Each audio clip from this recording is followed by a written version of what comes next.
Ayan po mga katidiki, tanggal dalakoot. Ang titirahin natin ngayon ay isang Ford Wildtrak 3.2 engine. Ang issue lang po nito ay lumalabas yung steering assist fault service required. At bago pa po tayo magsimula, pakinggan lang muna natin ang history nito. Sir, asa pa ganay kagikan, sir?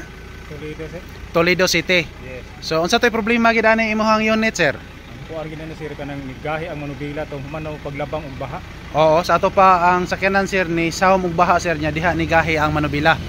Anang adlaw pirni sir gilabang og baha nya Oo. pagka Sabados buntag okay pa to siya. Oo. Kuan okay pa bandal niya. Wala rin siya problema. Oo. Pagkahapon na kay manglakaw nami. Diha naman to sir nga so ang manubila. Dili na maliso ang manubila. Maliso siya pero gahi. Gahi kayo. Oo, gahi. So karon, sir, di man mo nakita, sir, nga naabot man ka dire, sir? Sa cellphone sa mga vlog-vlog Ah. sa gining abularyong mekaniko. Alright. Ayan, so ganun po ang nangyari. Kaya pinakonsulta na pala niya ito sa dalawang espesyalista. At ang sabi ay kailangan raw na mag-budget ng 220k. At ang isa naman ay kailangan raw na maghanda ng 130k. Kaya naisip niyang medyo maipit na pud siya diring dapita. Ipit, oy. Kaya napilitan na lang siyang dalhin sa inyong albularyo sa pamasin nga maigo sa tutho. Sa mga hindi pa nakaranas ng ganitong isyo, dito ko ipaliwanag sa inyo kung paano natin ayusin na hindi masyadong iiyak ang may-ari. At sa mga vehicle owners dyan na may kapansanan na tulad nito, hindi sa lahat na bagay na palit agad yung ano-ano dyan. Ang gusto ko lang ipadama sa inyo na kapag pwede pa nating i-repair, as long as na safe naman ang ating ginagawa, lalo na sa safety ng ating customer, kasi yan po ang ating first priority. Pwede natin yang gawin, pero kung may pira naman kayo, mao na giingon nga ilisin na lang nagdiretso para po dili maglabad ang ulo sa mekaniko. Ayan, oh.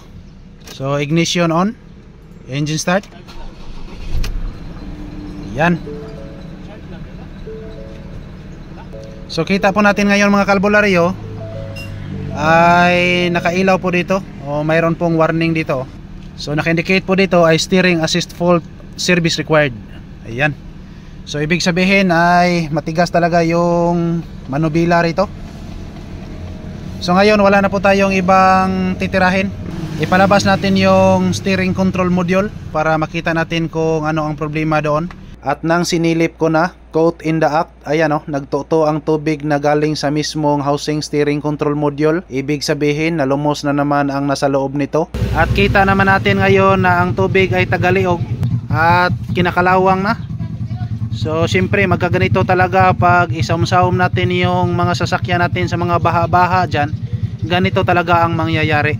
Ang gagawin lang natin rito ay itry lang muna nating i-repair ang mismong board. Kasi kadalasan pag ganitong isyo ay maagapan pa natin.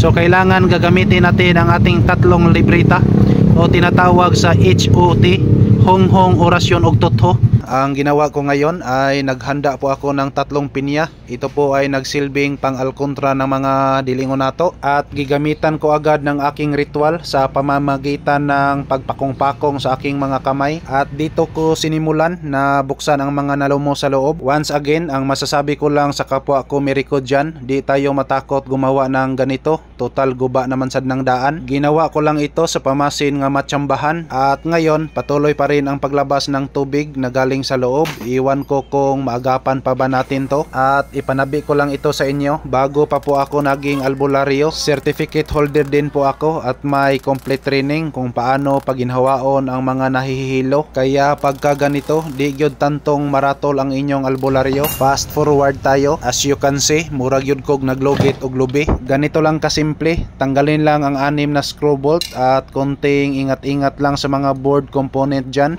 So bago pa po natin to maipalabas ay kailangan natin tong baklasin muna yung 3 nakasoldered po dito. At dito naman medyo ituklod lang ng konti rito. Tapos pag makuha na yung 3 soldering dito ay lalabas na yan. So kailangan ay maging maingat po tayo pag gumagawa tayo ng ganito. Ayan, so natanggal na natin yung solda rito. At ngayon pwede na natin tong iangat. Ayan. So umaangat na dito. Nagkahiwalay na yung 3 liig rito. So ang gagawin lang natin rito, linis-linisan lang natin. At pagkatapos nun, kailangan nating i-reheat ulit. At kailangan natin tong tanggalin yung 3 bolt rito. At pagkatapos nun ay ipalabas natin ang buong armature motor. Kasi sigurado po tayo na kinalawang na rin ang nasa loob nito. Stay tuned lang po kayo mga kalbularyo kasi medyo mahaba talaga ang bidyong ito. Pinakita ko lang ang proseso kung paano magbungkag ng ganito. As always, extra careful lang po tayo. Baka magkatotoo ang kasabihan na kwarta na naging bato pa. Kaya fast forward na naman tayo diring dapita. So ito po ang sabi ko sa inyo na wala tayong papalitan. Number 1, ang gagawin po natin dito, linisan ang lahat ng mga kalawan. Tanggalin natin yan. At number 2, yung mga component rito ay kailangan natin i-reheat para mabuhay ulit.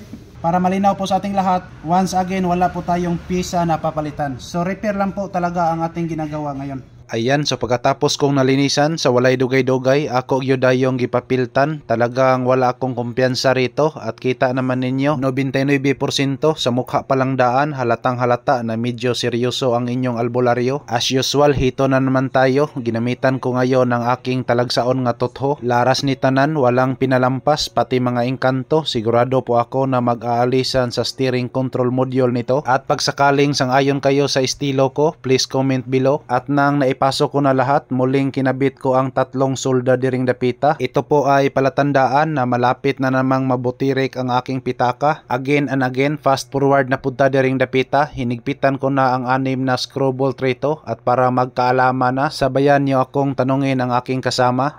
Unsa naman na Direk Rams? Mabigit tayo pagkahuman. Maupay paghuman? Ay, kuupon din tayo. Sa kaadlaw kitang ni tira aning problemahan eh. So ngayon katatapos lang po nagkabit yung kasama natin. So ngayon titingnan lang muna natin dito kung gagana na ba to.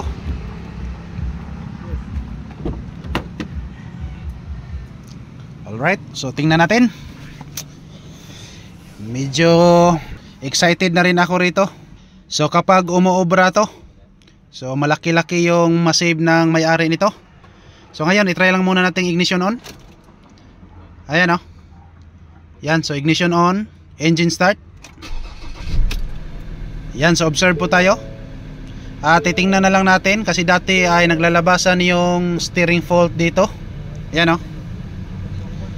Yan po mga kalbularyo ay hindi na lumalabas. At yung hill assist din rito ay hindi na rin lumalabas.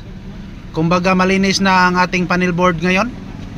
At ngayon i-try lang muna natin gangoon ang manubila. Ayun, sobrang malambot. Kasi kanina ay sobrang gahi. Kahit kapyot-kapyotan pa natin ay hindi tayo makatayog sa mga gulong nito. At ngayon pansin nyo ngayon ay isang kamay lang ang ating ipaikot-ikot rito. So ganyan lang po ang ating ginagawa. Naglinis-linis lang po tayo. Alright, so now I declared. Once again, problem solved na naman po tayo rito. Alright, so maraming salamat po sa inyong panonood. Sa kanunay, dalaygon ang Diyos. Daghang salamat. Babo.